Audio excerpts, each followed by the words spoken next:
এই আলোচনা সভার সম্মানিত সভাপতি এবং বিশেষ অতিথি সকল নেতৃবৃন্দ, আসসালামু আলাইকুম। আজকের যে আলোচনা সভা, আপনারা সবাই আলোচনার মত প্রকাশ করেছেন, খুব ভালো লাগছে। একটা বিষয় আপনারা সবসময় স্মরণ রাখবেন যে আমাদের আসলে বর্তমানে যে সুদিনের কথা সবাই বলতেছেন, এই সুদিনটা আমাদের সবসময় ধরে রাখতে হবে। সুদিন ধরে রাখতে হলে আমাদের কি করতে হবে? আজাদ ভাইয়ের নির্দেশে আমাদের ওইরকম ভাবে পথ চলতে হবে।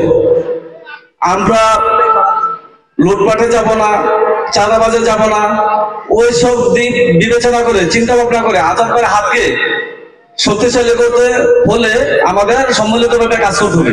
আমরা কি পেলাম না পেলাম ওই দিকে চিন্তা ভাবনা না করে সামনে জাতীয় নির্বাচনে আজাদ ভাইয়ের হাতকে কিভাবে আমরা শক্তিশালী করবো সেদিকে আপনারা সবাই দৃষ্টিপাত দিবেন। আমরা অনেকে অনেক কথা বলি, অনেকের অনেক কথা শুনি, ওই সব দিকে চিন্তা ভাবনা না করে আমরা আমাদের আজাদ ভাইয়ের হাতকে শক্তিশালী করে আজাদ ভাইয়ের